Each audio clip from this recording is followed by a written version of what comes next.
So ayan, good morning sa inyo lahat. Sana po nasa mabuti kayong kalagayan. Sa mga kayo palig ng mundo naroon, sana po nasa mabuti kayong kalagayan. Magandang umaga, magandang tanghali, magandang gabi sa inyo lahat. So, binabati ko kayo ng maligayang Pasko at maligong bagong taon. Patok ng 20. So, ito lang sa akin, magko-comment lang ako. Regarding doon sa napad kong video,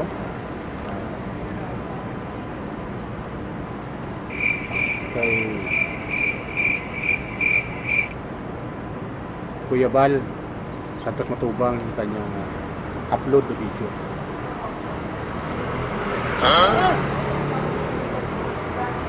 Kinagulat talaga ng marami.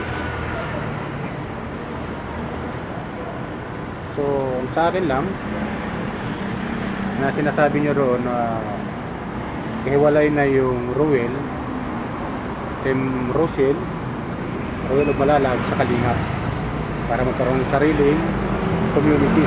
At malaki namang community ni Ruel o Malalag. So yan, napanood ko na yun.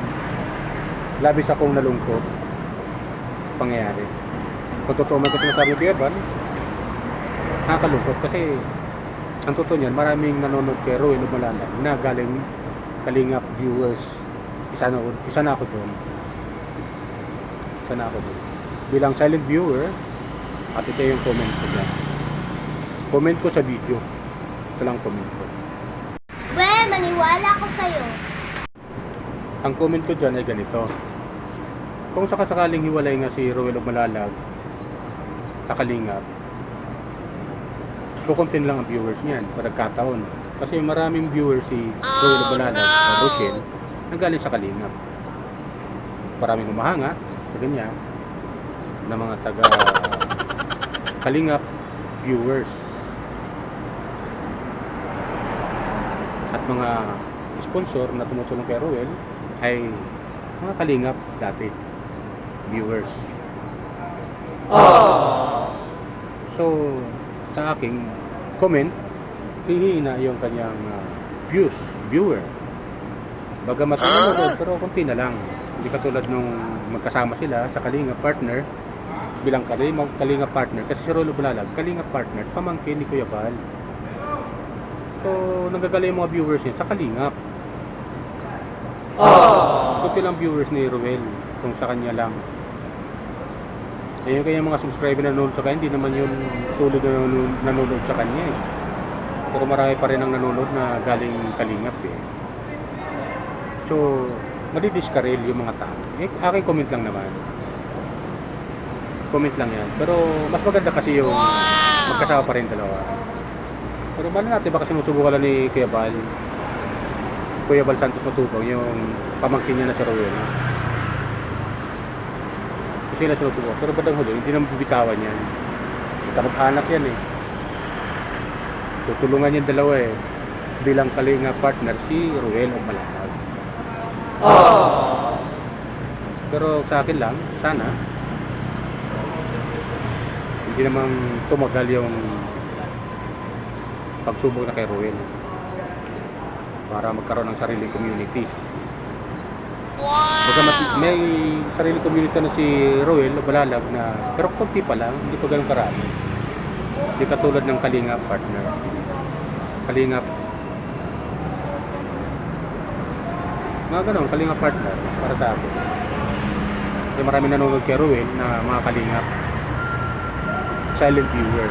Supporter ni Ruel, supporter ng ni Kuya Bal, ni Kuya Rab, ay nanonood kay Ruel. Then, iisa lang sila eh.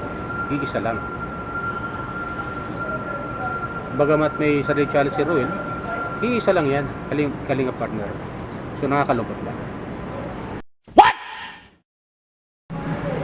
So, dahil yan ang decision ni Kuya Bal, pati magagawa. Subaybayan na lang natin si Ruel o Malalag. Suportahan natin. Bilang silent viewer ng Kalingap. Total.